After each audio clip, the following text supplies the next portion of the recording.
Coming up right now, it's a very strange story. An influencer holes up in a den while a wild visitor returns home. Also coming up, it's the latest social media malady, the phone pinky, why your likes and shares are causing a five-fingered deformity. Hi, later. What's in a name? Actor Michael Keaton reveals the reason why he wants to change his name in the twilight of his career. Daily Flash starts right now. Get ready for trending news and entertainment. This is Daily Flash with your hosts, Andrea Jackson and Mitch English. The fun starts right now. This is Daily Flash.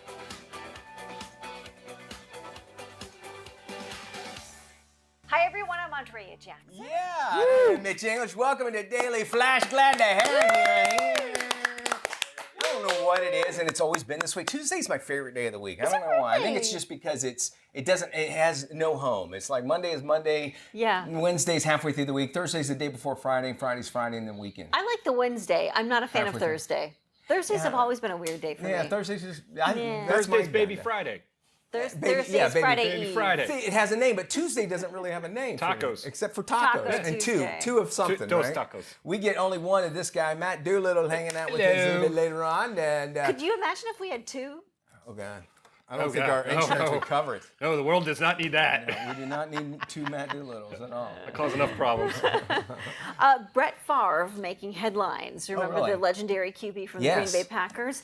He was on Capitol Hill at a congressional hearing talking about certain things and mentioned that he has Parkinson's disease. Oh, wow. Yeah. Wow. So he was trying to develop a revolutionary concussion drug, and he got embroiled in some sort of a scandal with regard to public funding. So that's remember one of the all that? reasons why he Yeah. was on Capitol Hill discussing that. But he volunteered this information saying, I was really hoping that we could develop this medicine because unfortunately, after my years of playing football and suffering concussions, I am now, I've now developed Parkinson's disease. Wow. And an interesting note to this, I don't remember if you recall the scandal involving the New York Jets sideline reporter who claimed I do. Favre was texting Yes. her, Where he had his, sexting her. and peck his pictures. Yeah. thingy out. So somebody asked her about Favre mentioning the Parkinson's diagnosis, and she says, I don't care, karma's a Oh, and I yeah, was like, yeah. really? I mean, Yeah. that's just really I mean, I don't know how you guys feel about it. I get that maybe she's got sour grapes, but to go to that That's I rough. think it's been long enough too. Like it's like let it go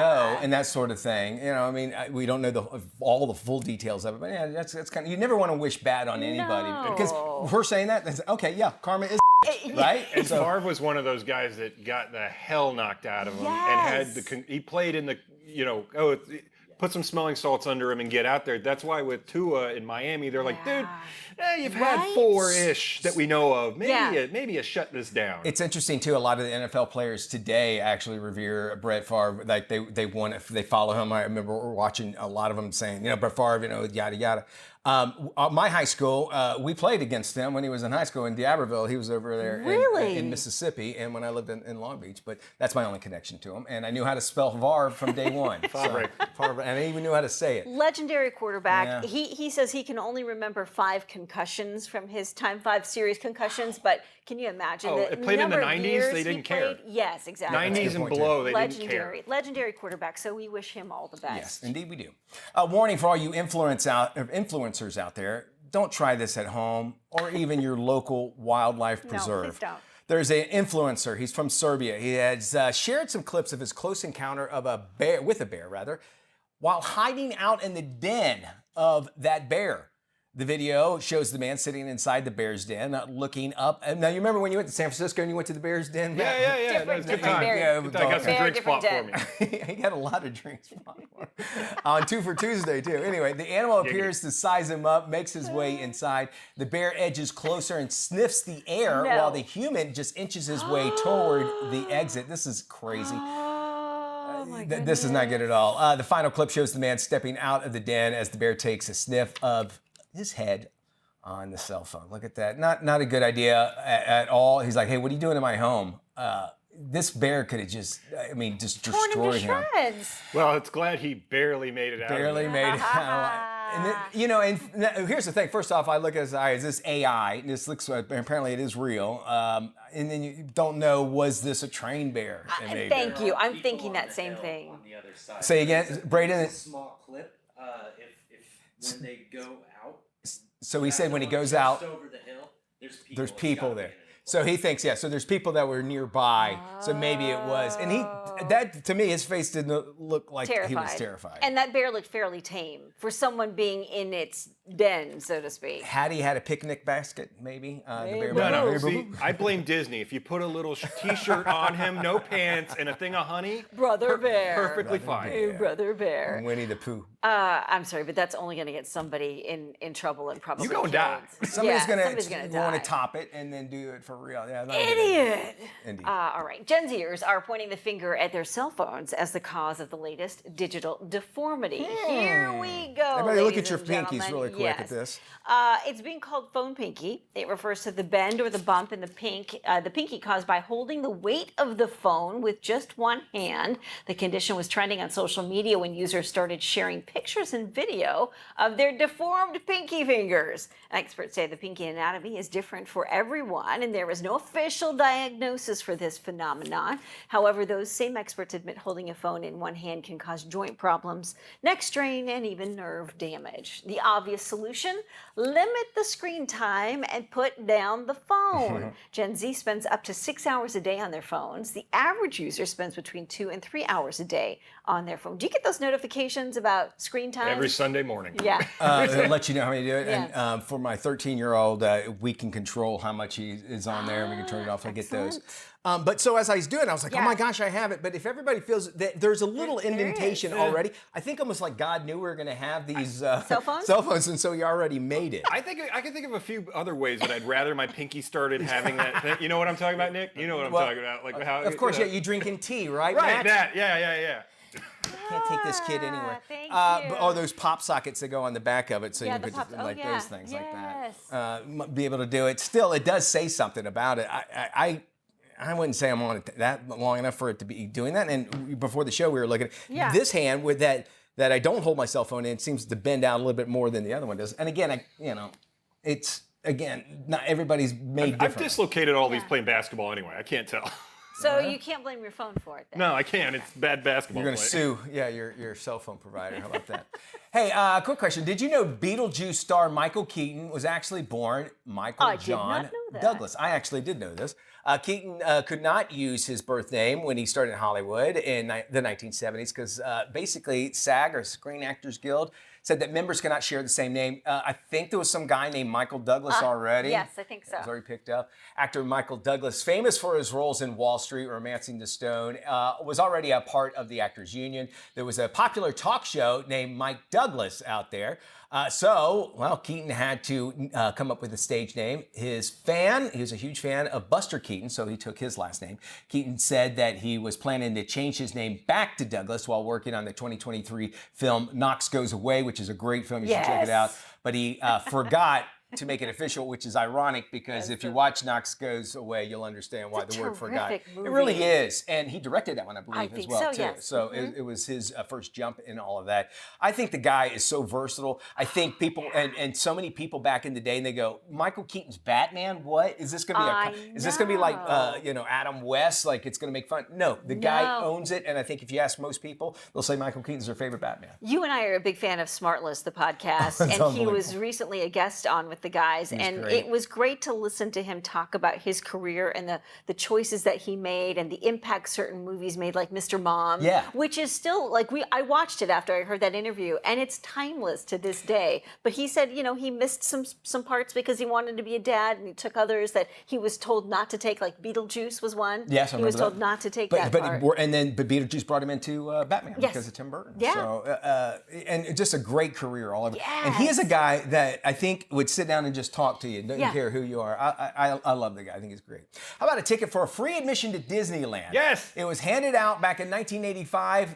Still honored by the park 39 years later. That. Scott King, he visited Disneyland during their 30th anniversary celebration back in August of 1985, and he won a Disney passport ticket for free admission. King says that he put the ticket into a scrapbook where it stayed for 39 years. His 18-year-old daughter took the Disney passport to the park and actually brought it to the ticket taker. The park manager signed off on the 39-year-old passport, and Sabrina entered the park for free, so he kind of handed it down. A little something to add, and you think about that's a pretty big a give if you think about it, the way those tickets cost. Yes, no kidding. My I goodness. love that. I remember at Disney World when they first started, they had you would buy ticket books. And you would like each ride would be like a two book. Like, do you remember the e-ticket ride? I don't remember that was just those. Disneyland, where you would have the booklet of tickets and they would ask you. All right, it's 2 tickets. You'd hand it to them. How about that? All right, he has gone viral for his angry retail guy sketches on TikTok and Instagram because, well, he holds no punches about the workplace. Check this out. Let's replace all of our employees with AI. Let's replace our CEOs instead. That would save a lot of money. Actually, AI is too advanced for that job. All you need is a Fisher-Price tape recorder loaded up with a bunch of bad ideas. But AI is a wonder. It can do things you'd never thought possible. Yeah, like make me admit I want to keep my job. Don't even ban AI. Just make a system where you pay the people it's stealing from. I'm sorry, learning from. Or you know what? Go ahead and use AI. I give it about a week before it gains sentience, realizes you're underpaying it too, and joins everyone else on the picket line. All right, now the angry retail guy adding a little new book to fuel his anger. Here to talk about his book. It's called The Customer is Always Wrong, and also put you a little respect into his name. Give it up for comedian Scott Cease. Scott! How are you, bud? Thank you.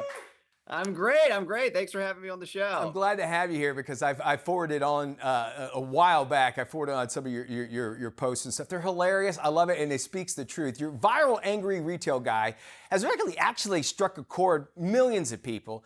Did you actually have to work in maybe some of your own experiences into this to really kind of get the entire feeling of what you were trying to inspire or show everybody? Oh my gosh, yes. So I worked, a bunch of customer service jobs. Mainly, my main one that I drew from was the call center at IKEA. Okay. And a lot of the stuff from the videos come from that job experience. Stuff like, oh, the website said this was in stock. Well, what do your eyes say? The website also has pictures of employees smiling. Do you see that anywhere? No, I don't think so. Like all of that kind of stuff. And then people, just started interacting with the videos, engaging, and then they even sent me some ideas. They were like, can you do one about the customer's always right about, and it's like, well, no, they're wrong. That's why you're on your 9th try hitting the button for credit, like that kind of stuff. It's a communal creation. Dude, what do you think happened, man? Like customer service, it seems like it's just gone to hell, especially when it comes to fast food restaurants. I know I'm getting old, and I know I'm the guy I'm getting to that complaining stage, but was it the pandemic? What the heck happened, man? It's because of me. I ruined it, I think. I'm sorry. I am here to apologize to everyone, to the nation. No, I think that's what it was, man. I think during the pandemic, people started to realize that maybe our jobs don't care as much about us as we were led to believe. And then there's kind of this, people really prioritize like a work-life balance, and especially people in like entry-level jobs and minimum wage work started to realize that like, a lot of the company customers and our bosses don't give us the respect that we deserve. And that's kind of the perspective of this book. This book is saying, oh, you're not lucky to have a job. You're lucky that I show up. And that's kind of the perspective of the book.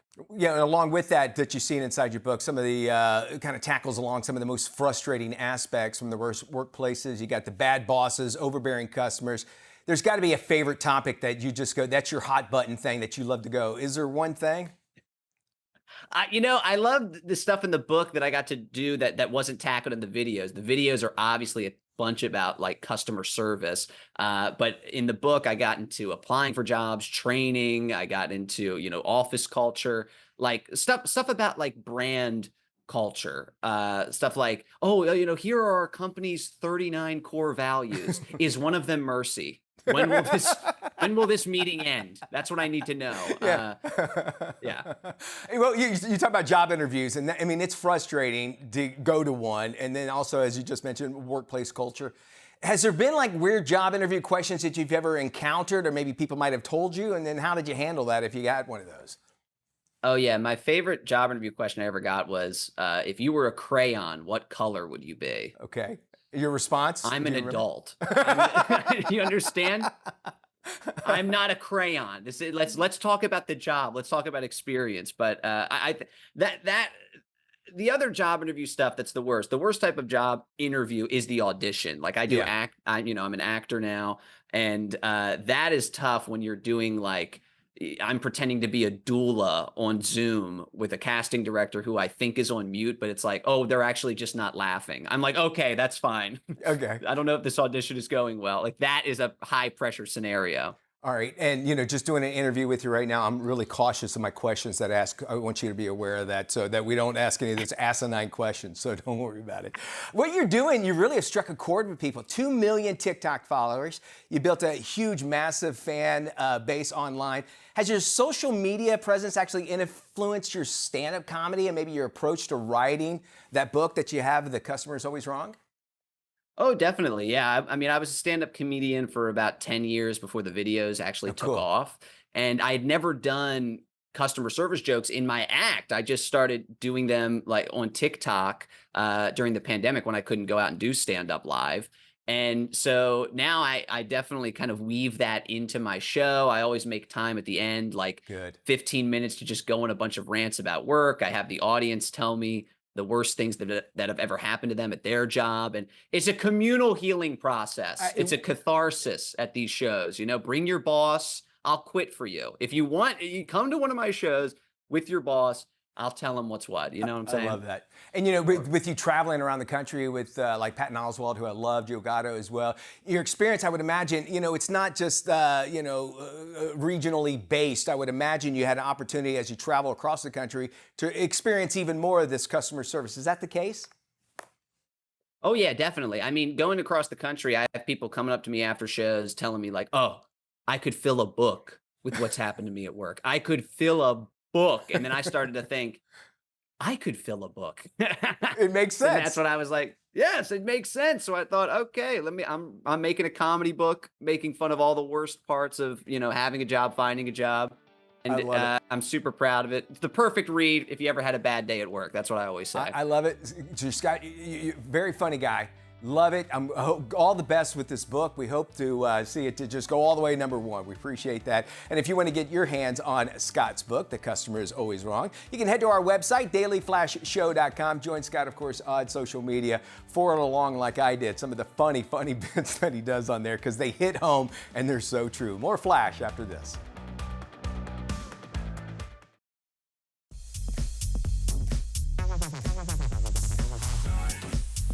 Hey, welcome back to Daily Flash. I'm Mitch English. It's time to check in with Tony Toscano to find out what's coming out of Hollywood and straight to your screen, no matter what size you're going to watch it on, even your phone. With the latest, here's Tony. Thanks, Mitch. In theaters now is the action comedy The Killer's Game. It stars Dave Bautista. I'm afraid I've got some bad news, Joe. It's terminal. How long do I have? Best case, 3 months. What brings you to my door? I need a contract executed. Who do you want retired? Me. A hitman is diagnosed with a life-threatening illness and authorizes a kill on himself to avoid the pain that is sure to follow. Along with Dave Bautista, the film stars Marco Zaror and is directed by J.J. Perry. The big surprise here that the love story of this movie is just like, I don't even see this level of love stories in romances movies. We really just set out to make a love story that has a head-on collision with a ridiculously fun action movie with a bunch of cool characters. So I hope everybody loves it, and I can't wait for everybody to see it. Although The Killer's Game boasts a great cast, the film just falls flat and never reaches its full potential. Again, it's in theaters now and gets a C. It's rated R. Premiering online today is the crime thriller Strangers. It stars Jamie Bamber. You're a hitman? So when the justice system falls a little short, I bridge the gap. Do you ever do pro bono work? You have to know what you're doing. Show me where to point it. In the film, a frustrated woman's life takes a dark turn after an encounter with a hitman. I chatted with star Jamie Bamber. It's sort of to bring the unthreatening charm to someone who does something extremely lethal, because I think that the interesting thing about this film is, yes, a lot of people die, but at the very beginning, you're not really sure who to trust. And you don't see him kill anyone for a long time after she believes that he's a killer, and she's killed. You know, she makes the first move on the basis of his flirty suggestions. Strangers is an exceptional adult crime thriller with lots of twists and turns, and well worth your time to check out. Again, it's streaming on most video-on-demand platforms and gets an A. It's rated R. For the Daily Flash, I'm film critic Tony Toscano.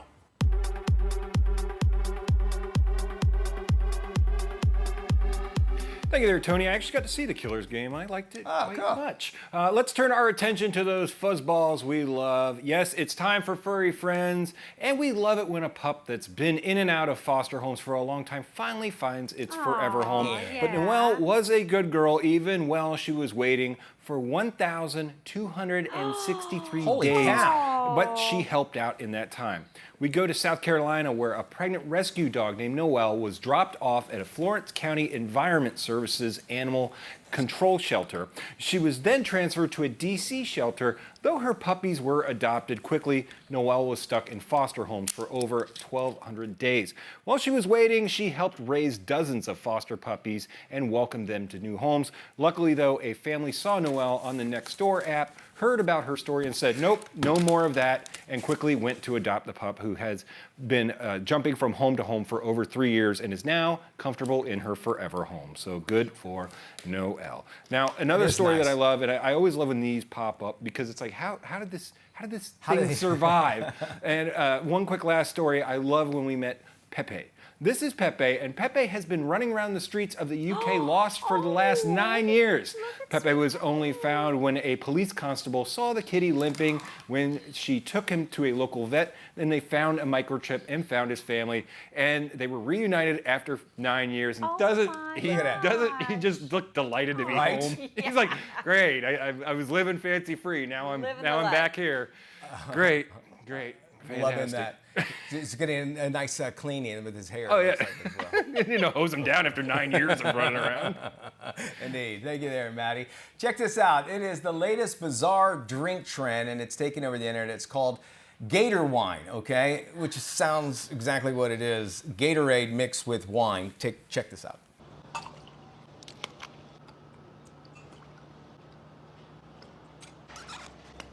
All right, Gator wine. I don't know anything about this going into it, other than what my imagination tells me it might taste like. All right, now it's kind of unclear exactly where the mixture came from, but as always, we want to test and see if it's actually worth it. So I don't drink, and Andrea, which rightfully so, says, no, I'm not going to even try it. So strong work on that. Yeah. So we're going to get our buddy Maddie to be able to check this out here. You know, I did this in college, but it was Gatorade and vodka. See, that makes sense to me, but the Gatorade and the red wine, I don't know. All right, so Matt, I'm going to let you do your portions. So how much do I do of this? Let's just go half and half with it. there you go. That's good, right there. There we go. Yeah. Matt pours with a heavy hand. He sure for does. sure. There we go. Now, I would give it a little swirl if I were you. Okay, oh, it's a purple color. That's interesting. Grape juice. Very nice. And then has it got a nice bouquet? There we go. Bottoms up, y'all. See in the emergency room, right? Thoughts? It's not horrible. Is that bad? No, the Gatorade kind of like filters out, though. The bitterness of the red wine? It's not horrible. It's purple now. It looks like grape juice. It does look like grape juice. It's not. This is Daily Flash with your hosts, Andrea Jackson and Mitch English. Trending news and entertainment. This is Daily Flash. Welcome to Daily Flash. I'm Mitch English. I'm Andrea Jackson. This is Daily Flash, as Mitch just mentioned, your source for trending news and entertainment. I mean, just getting in the flow. Well, you know what? What is it? Monday, Tuesday? It says Tuesday. There we Which go. you like Tuesdays. I love Tuesdays, even though I'm not on there. All right, quick, just by applause or whatever. Okay, you either like spiders or hate snakes like spiders. Okay. Are you a spider or a snake person? If I had to choose between the two, I'd go spider. I like spiders. I'm spiders, Maddie. Spiders, I can't do Spiders, snakes. camera crew, you guys, spiders or snakes, or you don't care? Small spiders? How about flying spiders? Anybody enjoy that? Burn them. No. That's what we're talking about. Joro spiders, it's actually an invasive species to East Asia. They're taking over southwest Pennsylvania. The people are starting to see them. So basically what they do is kind of like a parachute thing, and they just kind of fall down.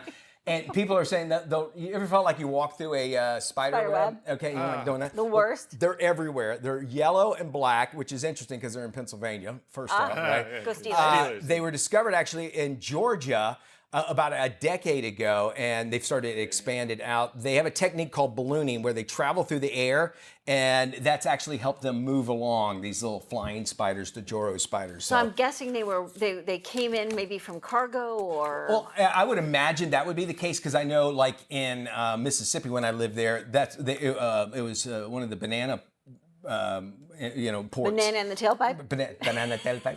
And that would ports. And so we had banana spiders everywhere. And we think that possibly that's where it came in. And Georgia is where it all started. Anyway, so if you see the Joro spiders, just know they're not poisonous or anything. But if you're not a spider person, it might freak you out a little bit. Tell me that about snakes too. And I go, I'm good. I'm good. I still just, I'm good.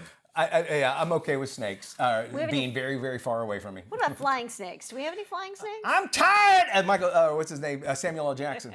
Tired of the plane. Those are the only snakes I know that fly. That fly. Okay, thank you. A warning for all you influencers out there. Please do not try this at home or in your local wildlife preserve. An influencer from Serbia has shared clips of his close encounter with a bear while hiding out in the animal's den. The video shows the man sitting inside the bear's den, looking up as the bear returns home. The animal appears to size him up as he makes his way inside. The bear edges closer and sniffs the human as he's inching his way up toward the exit. The final clip shows the man stepping out of the den as the bear takes a sniff of his head and of his cell phone. Okay, so Brady, one of our camera guys, said that he saw this video and said he saw people on the other side of it. And here's the second thing I always say, why is he going in there in the first place? Yes. Are you showing it to explore? No, the clicks. It's all about the clicks. Of course it's about the clicks. But would you go into a bear? No, that's like these idiots that jump in the gator pens. I pretty much know what a little cave looks like. I'm okay with it. I saw Empire Strikes Back or whatever one it was where they went into the ice cave. I don't need to see any of that. And I don't know. He just didn't look scared enough, first off, and the bear didn't seem all of that. But the bear is unbearably cute. Come on. He is, yes, very cute. But someone will end up getting killed because they see this guy on social media. And the problem is, if the bear attacks him, guess what happens to the bear? Gets killed.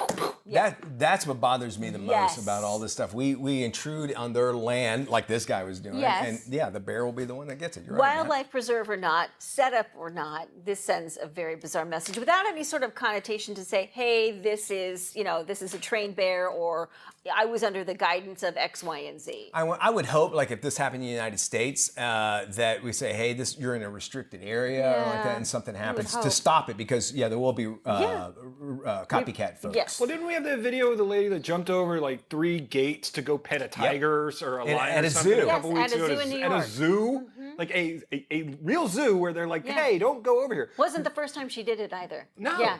That's what's the shame of it is. And well, and there you go. You just said that that happened a few weeks ago, and now this one's coming. And she was taking selfies of herself while the tiger was behind her. We were just at Animal Kingdom with my nephews last weekend, and we were by the gorilla area or whatever. My one cousin goes, I could get in there if I jump over these rocks. And I went, no. Go ahead. Go ahead. Let's see how this goes. We'll be taking your arms back in another Hey, we got a little Life Love shopping with this gal coming up right around the corner. Yeah. Get you all set up with that. So stick around.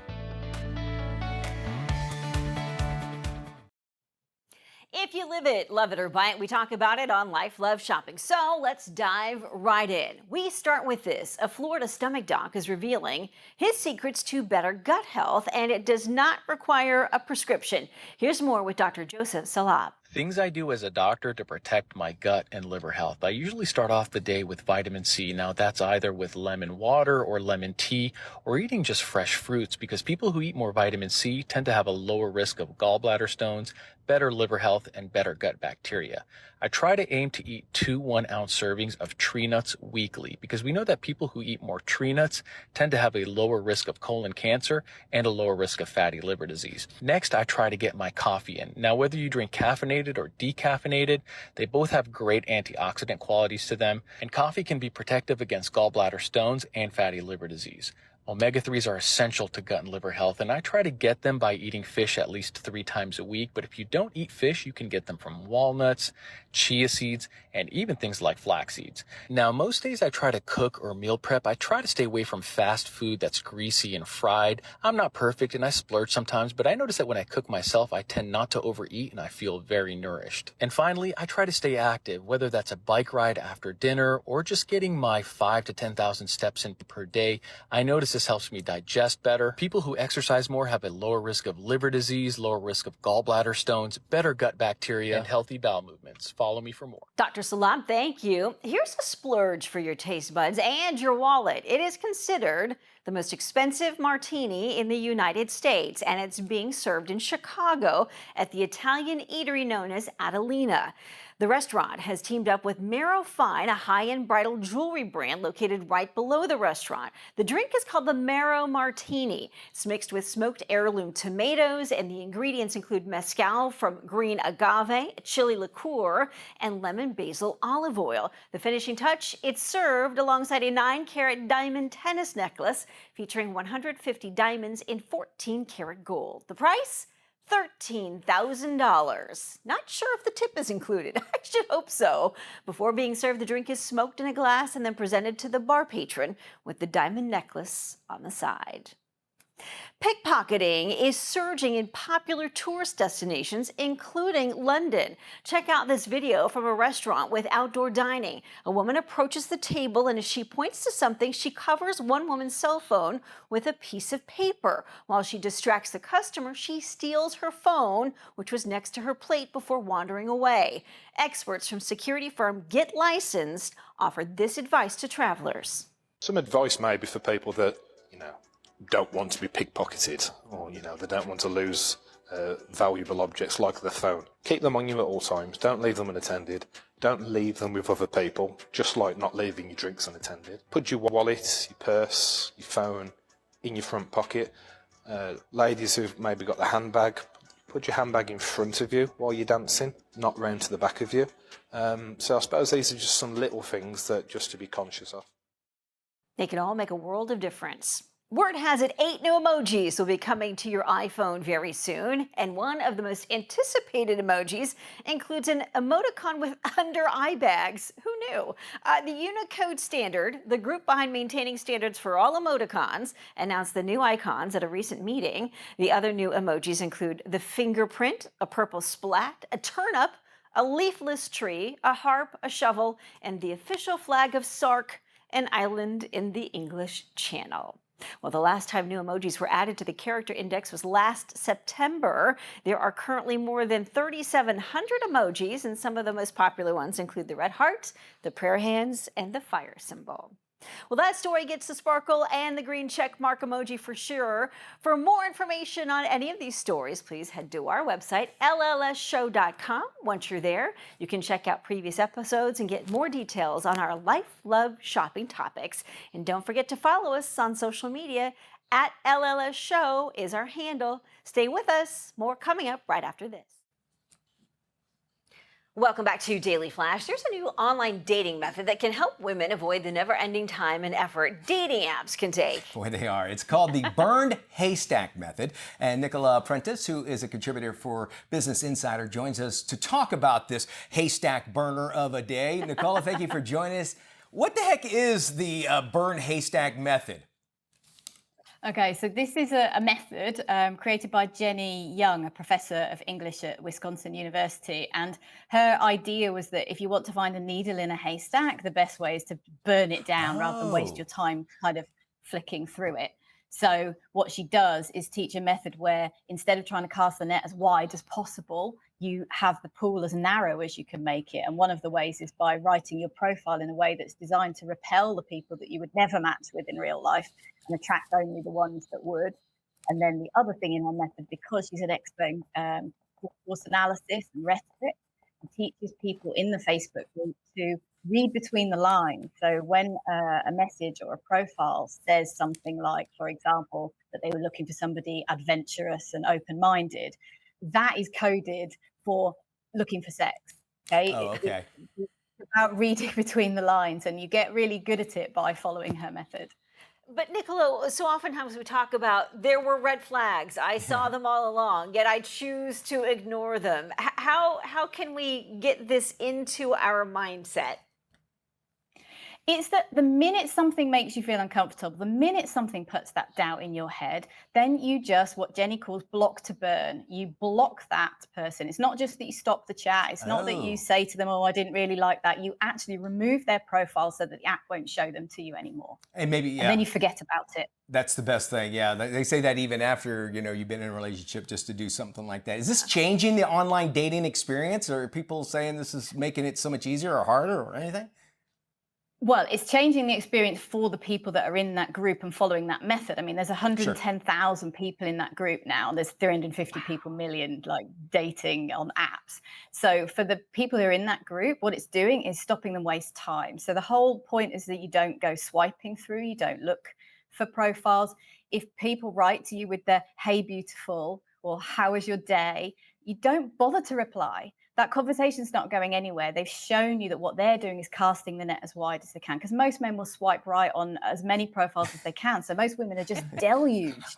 But those people have never read your profile. You're looking for somebody who's read your profile and has said something specific to you because they're interested in getting to know you. They're not interested in collecting 30 likes that day. I've seen some, well, I'm not dating, when I was in the dating world after my divorce, I would see long descriptions, and at the very bottom it would say something like, ask me about this, and that would tell them that I read their profile, which makes sense. That is true. Well, it's an investment of time, and I think we're finding that some people are taking it a little bit more seriously than others. How are dating apps evolving to help users find more meaningful connections? I mean, are they? Because their whole business plan relies on you being in that app forever. So, are they doing that? I'm not really sure. But I think what they could do is maybe guide people a little bit more. Like, we've got AI now. Let the AI read people's messages and go like, I've noticed you sent a lot of messages that start, "Hey, beautiful." How about writing something specific to that person's profile, or noticing that you've been in a chat for 3 months and say, maybe it's time you met in real life. Seems to make sense. So what you're saying, what I got of all of this, because I read that, is instead of saying, "Hey, beautiful," say, "Man, you sure are ugly." That probably wouldn't. That's not right. Don't do that. Don't do that. Don't do that. I don't know how I lucked out then. All right, good stuff here. And it's got to be, it's challenging by all means. Yes. And if you want to find out more about what Nicola has to say, of course, you can check out Nicola Prentis on BusinessInsider.com. And you can find out more about this effective burned haystack method. And who knows, maybe you'll be able to find the one you want quicker, faster, better, and less expensive for those guys. So lighting a match, clearing the field, finding the one haystack. The one that you need. That you really, really like. The cost of doing business, owning a home or driving a car skyrocketed, and inflation isn't the only culprit. Lawsuits are also a factor. Here's Dr. Robert Hartwig to help us navigate the high cost of insurance. Doctor, how is litigation impacting consumers? Right. Litigation costs in the United States are extraordinarily expensive. And again, the average consumer, the average business owner even, is not really aware of it. It's really hidden. And in fact, it's a hidden tax on every household and every business in America. Most people would be surprised to hear that excessive litigation in America costs about $450 billion per year. And that breaks down to about $300 billion in excess cost to businesses and about $150 billion for consumers. That adds to the cost of every good and every service that you purchase in every store, online, in every state in the United States every single day. And what that works down to at the household level, this is what it's costing the average American on a household basis, is about $3,600 per year. And again, you can think about that as a litigation tax. You can also think about it as a major contributing factor to inflation in the United States today, but it's not one that most people have heard about. So it's an issue that really needs to be addressed in order to drive some of these costs out of the system, so we can help make not only insurance more affordable for Americans, but every product and every service that people buy on an everyday basis. And where can we go for more information? We recommend that you go to apci.org for more information. Thank you for joining us, and we'll be sure to post this full interview on our website at dailyflashshow.com. Hey, we have found a great way for you to buy a used car and actually save some money in the process. Here's what you need to know.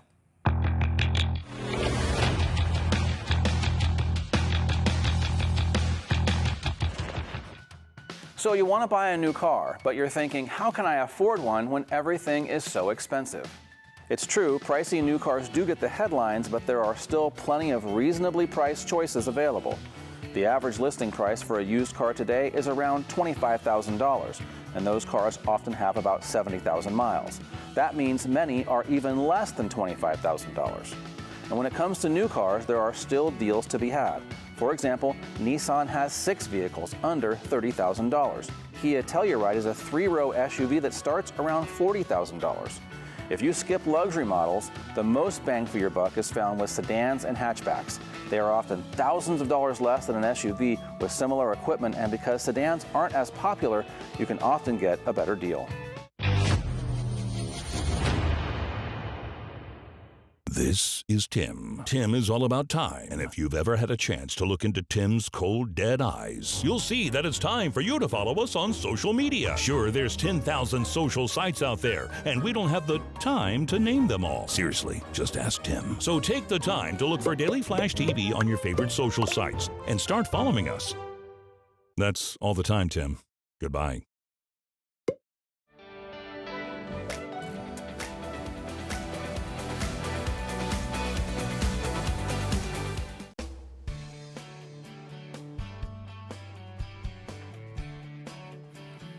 Welcome back to Daily Flash. Tensions run high as a producer, a troupe of young comedians and writers prepare for their first ever broadcast.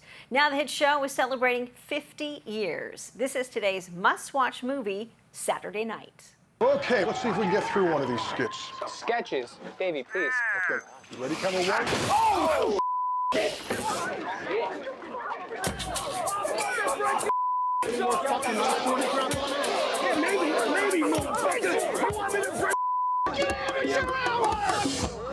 Okay, do we go again? My name is Lauren Michaels. I'm the producer and creator of Saturday Night. We're excited because there's never been a television show like this. Okay, but what kind of show is it, Lauren? Do you even know what the show is? Did anyone ask Edison what a light bulb was before he harnessed electricity? Who are you in the metaphor? Chevy Chase, Kilda Radner, and Ike, how the you pronounce this?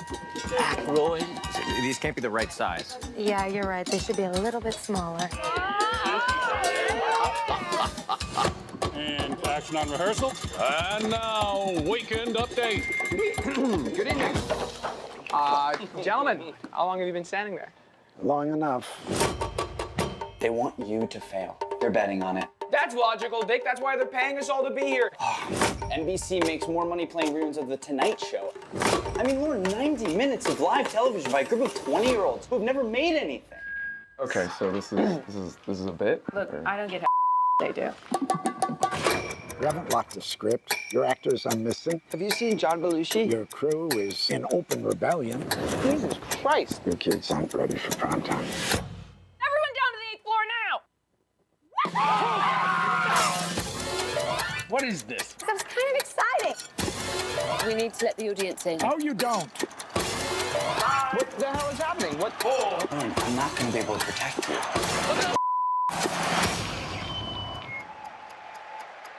Just have to make it to air. Live from New York, The writers tied a belt around Big Bird's neck and hung him from my dressing room door. Hey, I heard about Big Bird. So sorry. Autoerotic asphyxiation. I love that. A little trivia there. You might talk about it in the movie, but Howard Cosell hosted a show before Saturday Night Live called Saturday Night Live, and it was just like a variety show on ABC. Really? Didn't last very long. True story. Thanks, y'all, for joining us.